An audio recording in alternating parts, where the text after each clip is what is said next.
boa tarde, graça e paz. Nós estamos começando aqui nessa tarde de sábado, mais um Conectados com o Evangelho. Glória! Você pode ir lá no YouTube e acessar a página e lá vai ter os temas que a gente estamos abordando cotidianamente da Palavra de Deus. O tema que nós vamos trazer aqui hoje sobre a Palavra de Deus é algo que é bastante abordado dentro das denominações e que muitas das vezes as suas aplicações elas não são conforme a palavra ela nos ensina.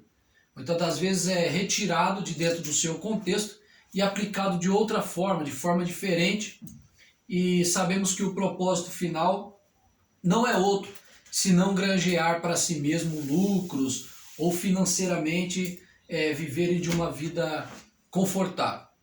Não que somos contra isso, mas nós vamos abordar o capítulo 9 de 2 Coríntios, e nós vamos estar tratando sobre 2 versículos que é extraído deste capítulo. Depois o nosso irmão Robson ele vai estar trazendo algumas passagens bíblicas como aplicações para poder lançar luz a esta passagem. Você tem que entender essas outras passagens bíblicas, porque senão o texto ele se torna um pouco vazio em si mesmo. Tá bom? Então eu vou estar lendo o versículo 6 e 7 desta passagem. Depois o nosso irmão Robson vai estar assim ministrando a palavra de Deus. O versículo 6 do capítulo 9 de 2 Coríntios diz assim: lembrem disto, Paulo dizendo, quem planta pouco, colhe pouco. Quem planta muito, colhe muito. Que cada um dê a sua oferta conforme resolveu no seu coração. Amém? Amém. A graça e a paz do Senhor Jesus. Vamos então entender o que se está falando no capítulo 9 de 2 Coríntios. Tudo começou lá no livro de Atos, no capítulo 11, no versículo 27, que vai dizer sobre um profeta chamado Ágabo, que vai estar dizendo assim: naqueles dias desceram alguns profetas de Jerusalém para Antioquia e, apresentando-se um deles chamado Ágabo, dava a entender pelo Espírito que estava para vir grande fome por todo o mundo, a qual sobreveio nos dias de Cláudio. Os discípulos, cada um conforme as suas posses, resolveram enviar socorro aos irmãos que moravam na Judéia. Esses irmãos que havia posses, vendo a necessidade dos irmãos que estavam na Judéia, que agora se encontravam na Judéia, principalmente aqueles judeus que tinham crido no Senhor Jesus, e por Deus tem usado esse profeta para profetizar sobre essa fome que havia no mundo inteiro. O que estavam passando por mais dificuldade no momento eram os irmãos lá da Judéia. Então os discípulos, conforme as suas posses, conforme as suas condições, eles ajudavam, eles eram generosos. E Paulo, ele escrevera as suas cartas, no capítulo 15 de Romanos, no versículo 25, ele vai falar sobre o que estava acontecendo, sobre o que o profeta tinha profetizado, sobre os irmãos passando por dificuldade lá em Jerusalém. Olha o que vai dizer no capítulo 15, versículo 25 de Romanos. Mas agora estou de partida para Jerusalém, a serviço dos santos. Quem que são esses santos? Santos eram os irmãos que agora estavam falando, profetizando, testemunhando a ressurreição de Cristo, crendo em Cristo Jesus. Versículo 26, porque aprove a Macedônia e a Acaia, grava bem esses 2 nomes, Macedônia e Acaia, levantaram uma oferta, uma coleta em benefício dos pobres dentre os santos que vivem em Jerusalém. Então Paulo também vai escrever sobre isso no livro de Romanos, com base o que estava sendo profetizado lá no livro de Atos. Ele também vai escrever em sua primeira carta de Coríntios, do livro de Coríntios, no capítulo 16, no versículo 1, acerca da oferta, da coleta para os necessitados da Judéia, quanto à coleta ou à oferta para os santos, para aqueles irmãos que estavam numa extremidade, irmãos pobres, irmãos simples, que estavam passando por uma dificuldade devido ao que o profeta tinha profetizado, de uma grande fome. Então Paulo escreve no livro de Romanos, escreve no livro de Coríntios: fazei-vos também como ordenei as igrejas da Galácia. Todas as igrejas se prontificaram, todas as igrejas que estavam espalhadas por aquela região. No primeiro dia da semana, cada um de vós põe parte em casa, conforme a sua prosperidade, e vá juntando, para que se não faça coletas quando eu for. Então, você viu onde começou? No livro de Atos, Paulo escreve no livro de Romanos, Paulo escreve também em sua primeira carta aos Coríntios, no capítulo 16, versículo 1. Mas para nós entendermos agora mais profundamente o capítulo 9, o porquê ele diz: aquele que dá muito, colhe muito, que dá pouco, colhe pouco, cada um contribui segundo o propósito do seu coração. E para quem que era, né? O que você vai ofertar muito? O que seria isso? Diferentemente do que é aplicado hoje dentro dos templos, que você oferta muito, você oferta pouco, e aqueles que são responsáveis, às vezes, de ajudar a igreja verdadeira, ajudar os irmãos que estão passando por uma determinada dificuldade, o que eles frisam, o que eles priorizam primeiramente. Fazer um templo, né, onde Deus não habita em templos feitos por mãos humanas, está lá em Atos 17, 24. Fazer toda aquela perfeição onde a verdadeira igreja, que são pessoas que estão passando por dificuldade. Quando não, eles usam essas coletas, essas ofertas em benefícios próprios, né, usufruindo de grandes luxos, carros luxuosos, casas, aonde os nossos irmãos, as nossas irmãs, depois que saem do culto, né, aonde deixam de congregar e vão para a sua casa, irmãs e irmãos que têm muitos filhos, pegam um ônibus, vão debaixo de chuva, às vezes não tem o que comer dentro de casa, tem uma conta atrasada. Então não está sendo usado o capítulo 9, onde Paulo escreveu, ao benefício da igreja. Esses benefícios estão sendo usados para uma pessoa com um pensamento que é contra a palavra de Deus. Mas olha o que diz aqui em 2 Coríntios, no capítulo 8, para quem que era e para quem que deve ser as suas ofertas, o seu dízimo, dentro do contexto bíblico, que não onde você oferta, lá onde você congrega. Então, nós vemos que todas as vezes que é lido a palavra de Deus, ela está acontecendo em um contexto atual daquela época, para determinada situação. O que nós fazemos é trazer aplicação para os nossos dias. Então, nós vamos estar lendo aqui o capítulo 8 agora, para entender então o capítulo 8 ele lança luz ao capítulo 9. Sim. Se você expressar somente os 2 versículos e você não ler o capítulo 8, você não vai entender para que era. Nós vamos estar lendo agora junto com você. O versículo 1 diz assim: irmãos, queremos que vocês saibam o que a graça de Deus tem feito nas igrejas da província da Macedônia. Lembra que o irmão Robson falou para você guardar esses nomes, da Macedônia. Os irmãos dali têm sido muito provados pelas aflições porque têm passado.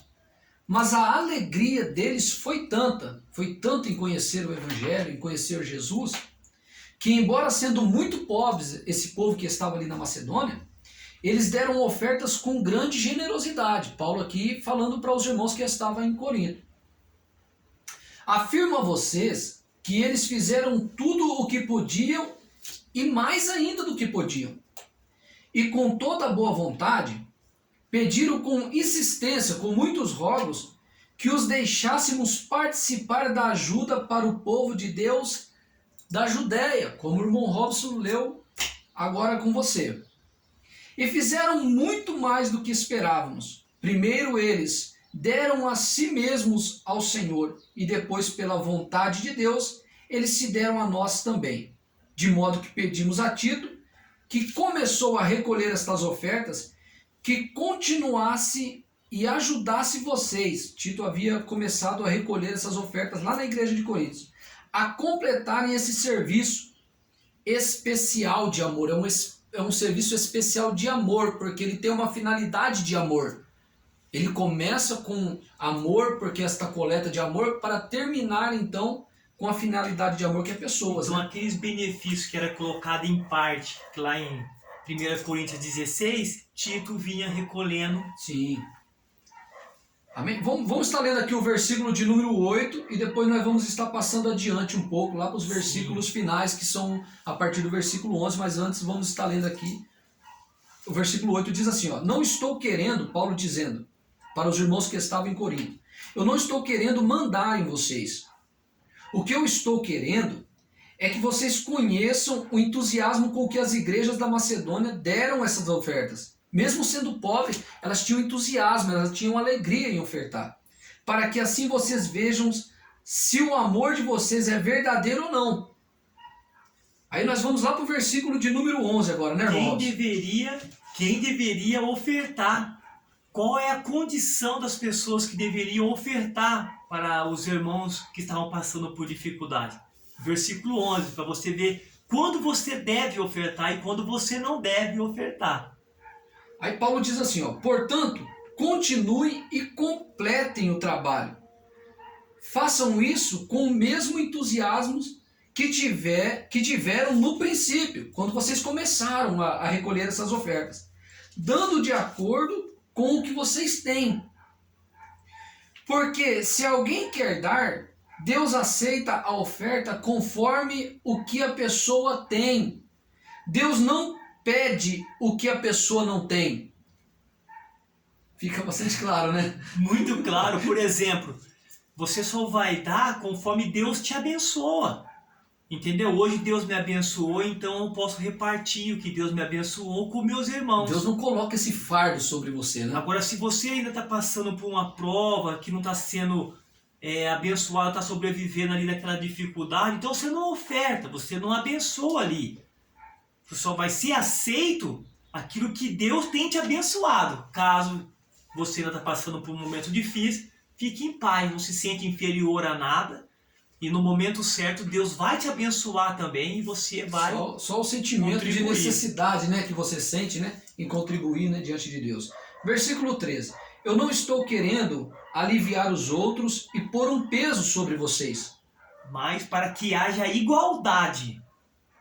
já que agora vocês têm bastante. Vamos lá. É justo que ajudem os que estão necessitados. Paulo está dizendo que a igreja de Corinto ela estava passando por uma boa fase, eles tinham bastante. Vocês têm que ajudar os irmãos da Judéia, assim como os da Macedônia não tinham e se propuseram mesmo na sua pobreza em ajudar. Mas vocês têm, vocês começaram a ofertar. Então eu vou mandar Tito para que vocês continuem essa obra, porque Paulo haveria de passar por lá. É justo que ajude os que estão necessitados. Em alguma outra ocasião, olha só a colocação de Paulo.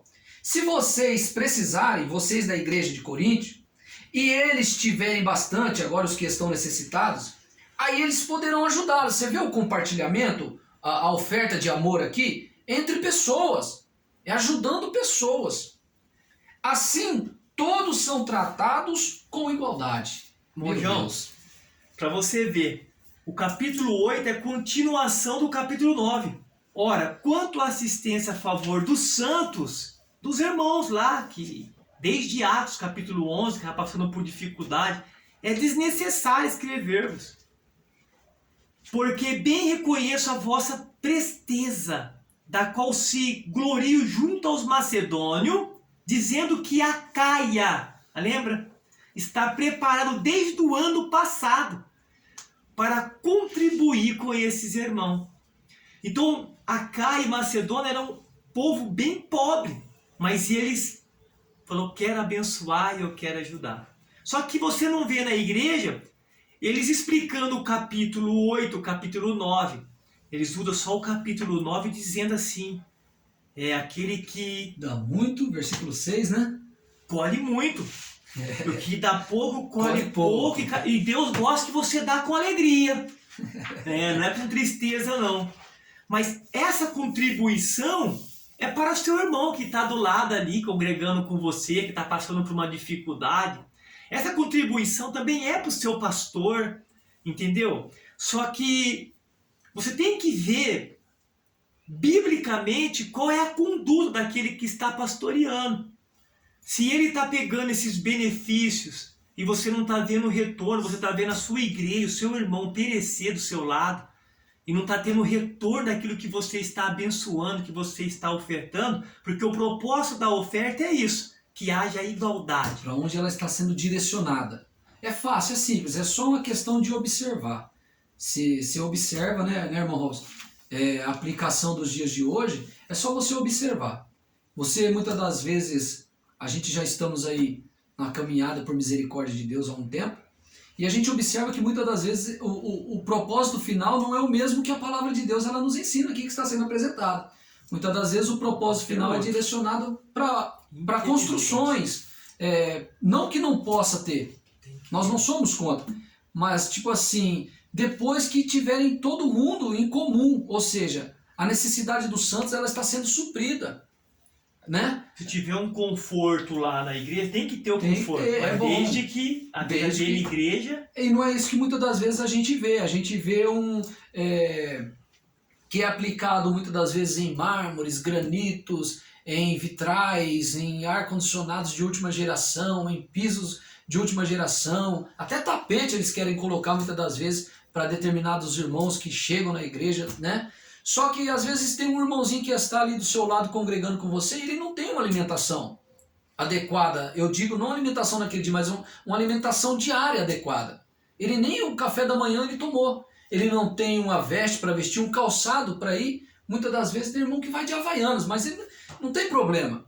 Só que tipo assim, o direcionamento desta oferta, ela não está sendo adequada conforme a palavra está nos ensinando aqui hoje. Vai adorar a Deus, não importa a veste que você tem. Vai de bermuda, vai de boné, vai de chinelo, entendeu? Isso não vai desmerecer você em nada. O que nós achamos errado é aqueles que estão na frente da obra pregar todos esses benefícios que são contribuídos dentro de uma instituição e você vê essas pessoas andando de uma luxúria extrema, né, enquanto a igreja está perecendo. Então não é errado você ser uma pessoa abençoada e próspera. O errado é você pegar as coisas da igreja que deveria ser repartida, usar por benefício próprio. Agora, quando a gente trabalha honestamente, sua lá e consegue ter os nossos bens e as condições, qual é o propósito? Para ser generoso também, para ajudar as pessoas. Você tem todo o direito. Agora, o que a gente não concorda é usar esse versículo aqui para benefício próprio. Sim. E não explica todo o contexto que está por trás desses ensinamentos. Então, esse é o propósito. O propósito é de anunciar a palavra de Deus em sua essência, em seu entendimento único e verdadeiro. Nós não cobra nada para pregar, a gente não quer nem que você escreva aí, não quer que você curta, nós queremos que você compartilhe, né? Para as pessoas ouvirem esse entendimento que não é anunciado hoje dentro dos templos, entendeu? Não é para ser, nossa, como entende a Bíblia, não é nada de elogio, né? Nem quer elogio, a gente não quer nada, nós só quer anunciar a palavra de Deus e o propósito é ensinar o verdadeiro evangelho do reino de Deus. Amém? Deus abençoe a todos que vão assistir, compartilhar, né, junto com sua família, compartilhar com seus amigos ministeriais este vídeo. A gente vamos estar tratando de demais temas ao longo da semana, ao longo do mês. O prof é do dízimo, né? A gente pede que você ore, né? Ore a nosso favor aí. É um trabalho que a gente está apenas começando, falta bastante coisa ainda para se aprimorar, né? Nós não temos cenário, nós não temos aqui partilheiras de livros para apresentar você que nós somos ninguém. O Senhor abriu, né, os nossos olhos, a sua palavra por misericórdia, e aquilo que nós compreendemos da sua palavra, nós vamos estar procurando assim anunciar nesta página.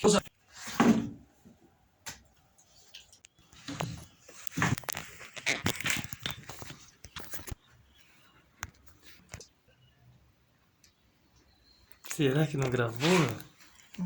Tá travado? Tá. Ah, meu pai, essa aqui ficou.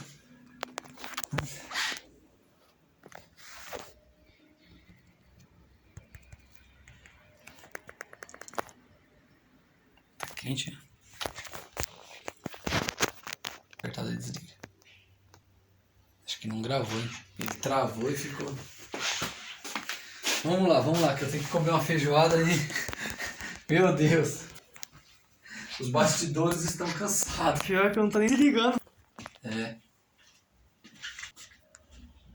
Jesus. Não? Só hora que esfriar mesmo, não? Joga dentro da água. Fica, né? Não. É lacrado. Que benção, né? Será que é porque tava no carregador? Por isso que eu falo pra você que comprar uma câmera, né?